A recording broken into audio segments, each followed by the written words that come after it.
So let's dive into the next short take. So this short take is going to be about the Golden State Warriors versus the Sacramento Kings. So this is going to be a part of the NBA news situation. So it's obvious that De'Aaron Fox is injured. I mean, he hurt himself on a dead play, basically, just throwing up the ball, and Looney hit his hand and he basically hurt his left finger.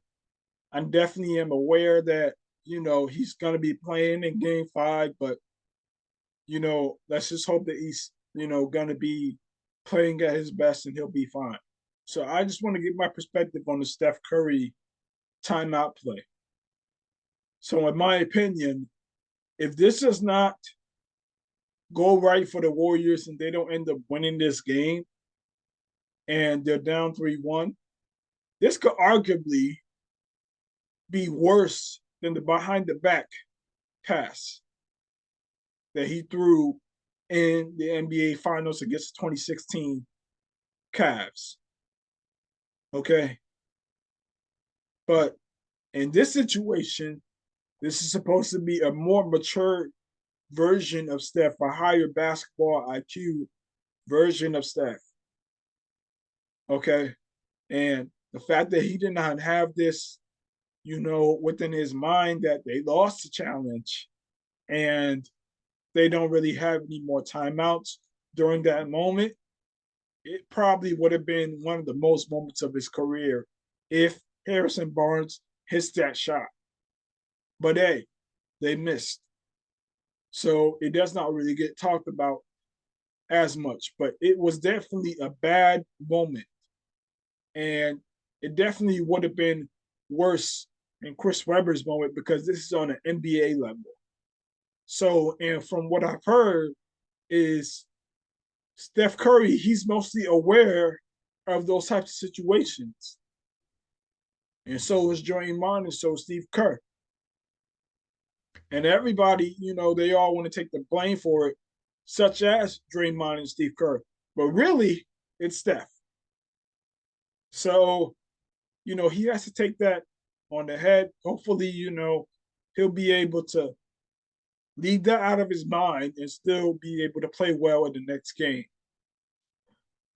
It's not about what you did in the past, it's about how you can move forward from what you did in your past mistakes. So I assume that Steph Curry, he's going to be definitely aware of what's happened at the end of the game, and I'm expecting for him to execute. But other than the timeout situation, he was able to make up for it with his defense on De'Aaron Fox, and also Draymond was as well, because Draymond, he gave up the 3 to make it a closer game. Now, as far as Steph, on the other hand, he didn't wait to be able to go to the rim. Okay, like he probably should have had it all the way down to 3 seconds, and then he shot his shot at 10 seconds left, and then they were able to get the rebound. But another factor that was kind of an issue as well was Klay Thompson. He didn't get the rebound after De'Aaron Fox had missed the free throw. Had Klay Thompson had gotten the rebound, none of this is an issue. But he did it. So that also ended up being a case for why the Kings ended up making this even closer of a game than it had to be in the final moments. Now, Steph, he definitely did play great for this entire game. Okay, even in the fourth quarter, all the way up into this moment, it definitely was great play. Now, he's not the only person to have bad plays in the fourth quarter. I mean, we have LeBron James in 2013 against the Spurs. He had 2 turnovers that were crucial.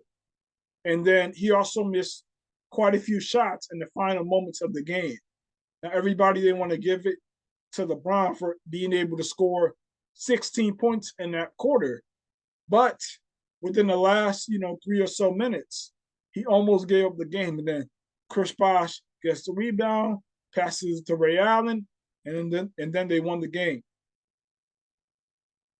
And then we have Isaiah Thomas against the Celtics throwing away the ball to Larry Bird after Larry Bird anticipated that he was going to be passing the ball to Bill Laimbeer. Next thing you know, he throws it in to Dennis Johnson, and then it gets pushed to a game 7, and Larry Bird wins. But this was the game of all games for the Pistons to be able to come up on top of the Celtics, and they did it. Then on top of that, you also got Magic Johnson, who had gotten the nickname called Tragic Johnson, because he ran down the shot clock at the end of the game, and he had some crucial turnovers that cost him the series. Now, they could have won that series in '84, but they lost because of Magic Johnson mostly. So games like this have happened in the playoffs where players are making great plays and stuff like that, and they're doing their thing, and the next thing you know, their mind goes blank. It happens. I mean, the same thing happened to Chris Paul as well against the Thunder.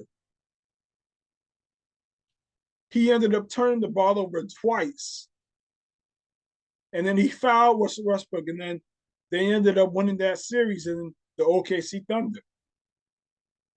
So these are some of the greatest players of all time. It happens. The fortunate thing is that Steph Curry, he was able to move on from this moment, because if they won, the Sacramento Kings, against a player in Harrison Barnes who choked in the 2016 finals, and then he ends up coming up clutch in this game, I mean, it's curtains for Steph Curry in the social media era.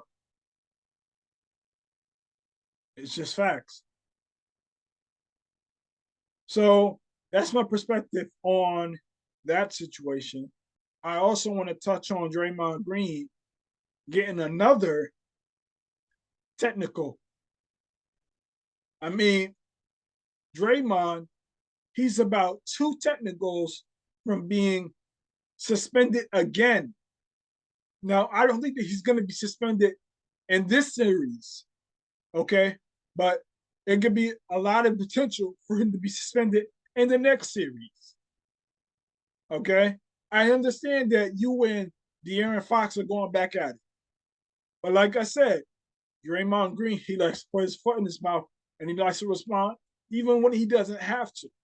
Sometimes the best thing is for you to be quiet and just play your game.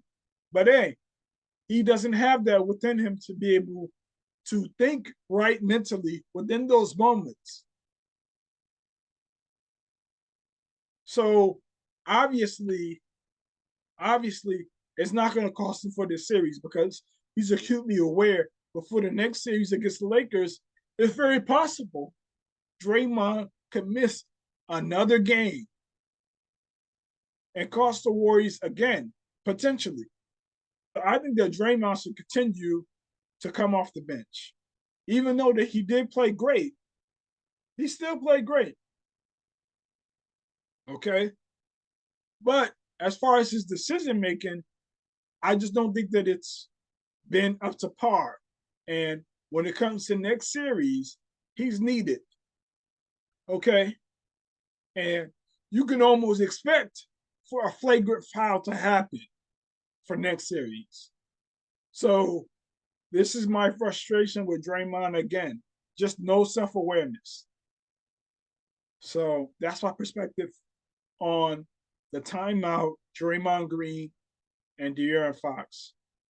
So that's my short take on this part of the NBA news. Have a good one.